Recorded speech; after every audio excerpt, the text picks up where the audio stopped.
Since Harald Hadrasas' failed attempt to conquer England in 1066, the Viking Age slowly came to an end. The Catholics now rule their homeland of Scandinavia, and Vikings are seen as some sort of legend of the past, or so they thought.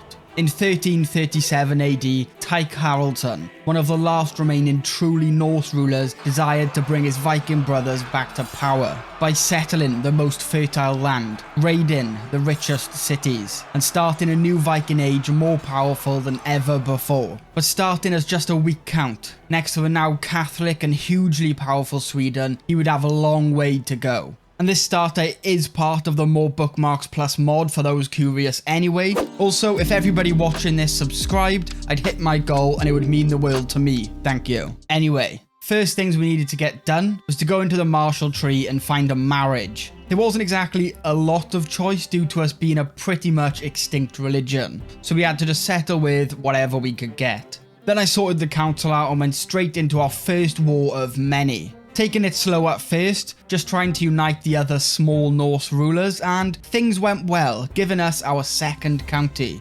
Luckily, we ended up having twins straight away, so I quickly married Ulva off to get our first alliance, as at this point we're still incredibly weak, so Ordort of Cotilia would be necessary to help us early on. By 1342, it was time for us to improve our income, so I moved to a stewardship focus and built our very first building, a forestry. Then I went to war for Thorn, and without much pushback, managed to take control of the county. But it seems Count Magnus noticed this aggressive expansion and declared a holy war. And many other Catholic rulers took arms against me, but their tactics, clearly not on the same level, left their only piece of land undefended, resulting in a big first win for the Vikings against the Catholics. And after another successful war, we held enough land to create the petty kingdom of Lapland, the new centre of Norse beliefs in 1348. Then just 2 years later, we had every single Norse ruler united under our control, so we could better focus our power against the Catholics together. Oh, and also our rival attempted to assassinate me, but it went down about as well as Leviathan, and quickly being caught, then tortured for the extra drama and swiftly executed. 1351 was a pretty hectic year. While going to war with another neighbour before Norway had the chance to take them first, Duke Erling declared a holy war. And after a quick scare of smallpox, we admitted defeat to the much larger Catholic army, losing the county of Lys. But this did allow us to focus on our war for Sigurvara, which with our allies' support was a one-sided event. And you can take a guess at what happens next. A. Pain. B. A Catholic holy war. C. Panic. Or D.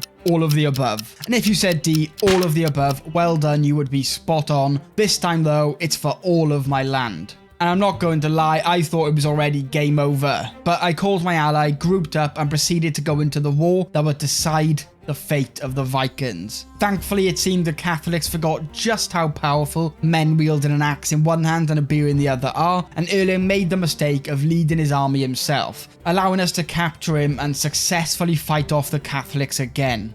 The bored berserker Bo, the Aloof, an absolutely giant man whose temper, practically impossible to control, came to town demanding goods, but Tyke saw an opportunity to hire Bo and use his unmatched power to cut down the front lines of his enemies, with promises of a lot of food of course. And it wouldn't take long until he would be put to use as another war was declared against us. This time though, our old ally has changed side and made things much harder. So we did what any self-respecting kingdom would do, quickly arrange marriages, finding some sugar daddies and letting them come and do all of the work. As you do. Okay, so finally things are starting to look up, it seems.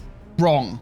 Wife gets consumption, wife dies, get a new wife. Our friend Bo starts reading romantic poems to new wife. But hey, at least Sweden split up, leaving even more land for me to take now. But I did only hold 2 counties myself, and I'm not getting any younger. So I started to revoke some of my vassals' titles, so my heir wouldn't have to worry about the inevitable independence factions just ruining everything. And as it turns out, nobody was happy with this. But once they all raised up in small armies scattered all over the place, it didn't really matter if they was happy or not. Oh wait, no, another holy war for Lapland. I'm starting to get the impression that the Catholics aren't exactly over the moon with this new Viking age. I mean, I have no evidence to back that up though. Luckily this time though, it was a pretty weak one, so he was easily able to defeat the vassal uprising and then move on to the Catholics. And I didn't even get enough time to enforce demands before the next holy war was declared. Now, this one was actually a pretty big threat by the Orthodox faith, but we were simply just built different, with Tyke leading the army as a literal 65-year-old pensioner. I mean, you have got to respect that. Oh, I mean, at least I become a berserker. I'm sure this will have no negative side effects to get this angry at this pretty fragile age. Ah yes, of course, high blood pressure. We of course went through the usual uprisings because people weren't exactly too happy about their new leader being 14, thanks gout. And when I did come of age, I mean, it turned out pretty well. This guy can for sure lead the Vikings to glory on the battlefield in the future. And he had the perfect chance to show this once a neighbouring county split from Sweden. Bringing only his men-at-arms and his best commanders, he was able to defeat 2,000 Catholics with ease. Another big step towards world dominance.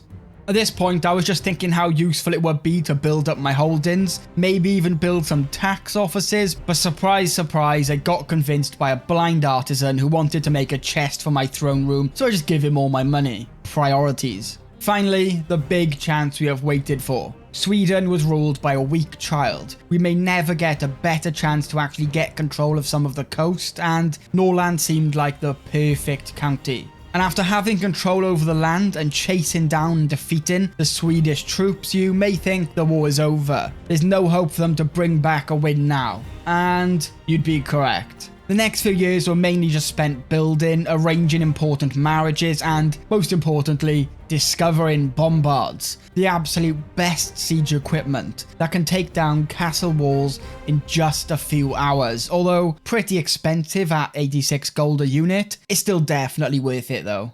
Quickly going from a 14-year-old petty king to the 29-year-old man who started to build a prosperous kingdom. While Sweden still lacked in power, it was time to attack again. This time for the whole Duchy of Norland. I wasted no time, jumping on the war target and using our new bombards to obliterate the walls of any holdings, giving us an early head start as Sweden was still gathering their troops, resulting in another one-sided war. The rivalry continued between Sweden and Lapland for years to come, but each and every time, Sweden lost. Azinga also took the Duchy of Uppland, although this time we did take a few little beatings at the beginning due to some backups arriving from the coast, but once our allies arrived, we were able to put the pressure on them and get the win. And apparently Sweden still wasn't done, and suddenly just united with its neighbour, once again making them massive and terrifying. After saving money, creating titles and winning more holy wars, we were able to create the Kingdom of Lapland, which was a pretty important moment. It proved just how far the new Vikings have come, but it wasn't over yet.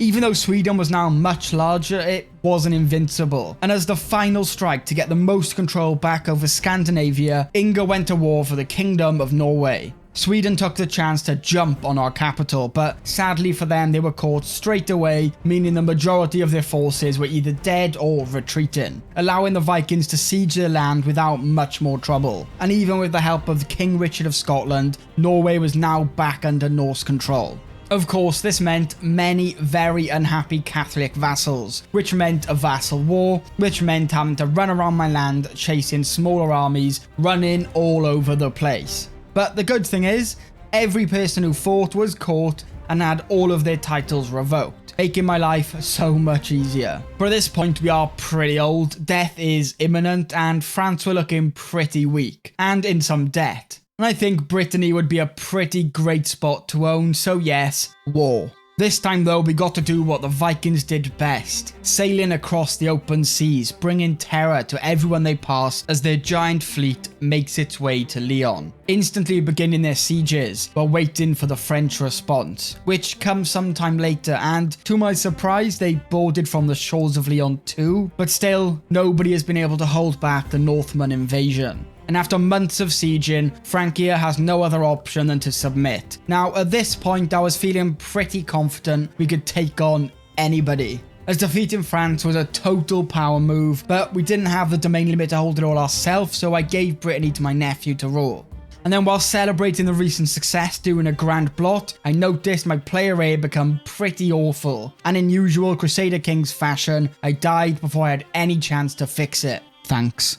Anyway, now we are the not so great Sigbjorn, and I'm not going to waste your time. This guy's rule was pretty boring. We spent some time building, training new men at arms, then beat Sweden in a duchy war in 1448, and then died in 1449. Now King Olaf ascends to the throne. And with this character, we really focused on building up our realm to make as much gold as possible. But that doesn't mean he was some weak pushover, as King Eric of Sweden soon learned. He challenged us to a duel for an artifact, which we gladly took and made a fool out of him. I spent the first 10 odd years simply building and creating an even more powerful army, then once the time was right, began his first war against Scotland. These new men-at-arms though made it a very easy war, so I kept the momentum going. Next, taking Ulster, and finally moving on to taking all of Iceland and giving its control to Karl, a very powerful member of the Haroldsson dynasty. Although things came crashing down when I underestimated Denmark, losing my one chance of a full kingdom casus belli, and even after an early head start, one simple mistake allowed Denmark to take on all of our armies one by one, eventually resulting in our defeat, forcing us to pay 3,000 gold to them, which would end up taking over 8 years to finally get back out of debt. Not wanting King Olaf's rule to be remembered by a devastating defeat, I got to work taking the rest of Ireland, defeating Wales and Leinster in back-to-back wars, which ended with taking the Welsh capital. It was clear to me at this point we had to found a new empire if we wanted to have any sort of stability on succession. So after getting Moray off Scotland, I created the Kingdom of Norway title, extorted subjects to raise the gold, and took the decision to finally become an emperor. I had to spend a lot of money on upgrading our men-at-arms, as the next war would be the most important yet. It was time to take the Catholic Holy Land, cause frustration and panic all across Europe, and take Rome from the Pope. We raised our troops in Brittany and sailed straight to the coast, with 26,000 men, forcing the Pope's army to retreat back and watch as Rome was taken by the Vikings, while also leaving the Pope completely unprotected, resulting in a pretty anticlimactic end to the war. But I mean, I'm not complaining, as it meant we didn't have to rebuild many troops, and I thought it would be a sensible idea to attack Italy and take some land next to what we just conquered, so we just have a little buffer before Rome. We moved in with our men-at-arms to siege the war target, while our levies took their sweet time to raise. And during this time, a large force of Italian troops rushed our sieging units, leaving them with no chance against their 24,000 men. This would have really set us back in the war, if they didn't decide to still rush in and get absolutely destroyed, giving us a perfect opportunity to regroup and do what we do best: rush and burn their cities to the ground. Well, until I rushed in being overconfident and got embarrassed and left with only 5,000 troops. But luckily I did have some spare money left, so I spent it to build up an even more powerful force to fight back with until the end. And by the end, I mean of my life. So all hail Emperor Tully, I guess. I mean, hopefully he doesn't just die in the most inconvenient time again, please. But we still managed to defeat Italy. And as we all know, Rome has so much potential for income. So I set it as my capital and worked on fully converting it to accept my faith and culture, but still hungry to live up to his predecessor's legacies, he declared war on the Byzantines for the Duchy of Thrace. And if successful, he would have full control over Constantinople.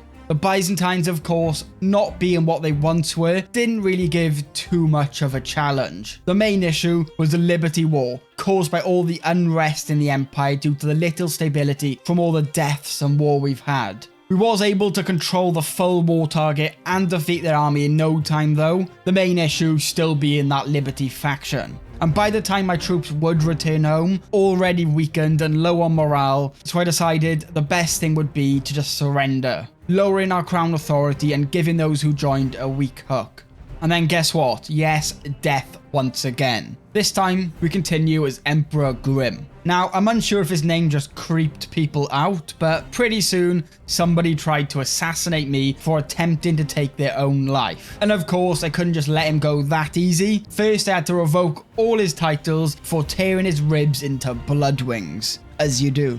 Anyway, at this point, I just wanted to make some Viking settlements around the world in hopes that they could thrive and eventually expand themselves. My first target was in Africa, so I went for the Ghani Emirate. It did end up taking a little while to sail all the way from Rome, but at this point we had such a high quality army, even with them bringing all the allies and all the holy orders, their levy-filled ranks stood no chance. It was brutal. I ended up giving this new land to our half-brother Ulf and sent him a lot of gold to get him started, while also upgrading his quarries in hopes he can have a long and successful reign. Then after doing the inevitable and taking the rest of Ireland, it was time to create the kingdom title, trusting it with our cousin Nicholas. Next was probably our riskiest war yet, going up against the giant Abramid Sultanate in an attempt to take out their heartland, the Sultanate of Arabia. And by the time we arrived, they would already be waiting with a large force, but I wasted no time in rushing their armies in hopes of sending them running so we could siege. And it worked almost too perfectly, meaning we had the Kingdom of Arabia in our empire. And at this point, our empire spanned like almost half the world, but it wasn't over just yet. We also had twins, one of them being a genius, and I bet you can't guess which one was my favorite. Now, I don't want to take up any more of your time than I need to, so before I show you guys how they lasted once I let the AI take control, let me quickly explain the rest. In 1518, I went to war against England to reclaim Jorvik, one of our holy sites. Then 4 years later was a pretty major war against Francia for Normandy, as this would give us even more coast and hopefully protect our settlements in Brittany a little bit more. This was a pretty tough war though, as we did face some defeats and pushbacks, but in the end, the Viking troops were too much and overwhelmed the French. And finally, feeling confident and wanting revenge for his family's previous failure, Grim decided it was time to take on Denmark, who clearly lost their touch and had no luck this time around, all ending in Grim's death in 1530 at the grand old age of 78. Now, of course, the plan was to let this play out a little bit and just see how the empire moved on without me, see if the Vikings could expand and even prosper. I was pretty excited to see if my 12 hours of playtime was worth it. And it was pretty disappointing, losing our only stronghold in Africa and Arabia, followed by Ireland going independent pretty much instantly. Then Iceland, and somehow Italy took some of our land in Scandinavia. Like, I have no idea how or why that happened, but yeah, they barely lasted, meaning the Viking Age came to another devastating end. And if you enjoyed this video, consider checking out this video, where I play as Saxony in 769 AD and attempt to flip history by defeating Charlemagne and putting an end to the Carling's expansion. Anyway, thank you all so much for watching, it's really appreciated, and a massive thank you to Intermia 1, Harald Volmer, and Victor Voss Anderson.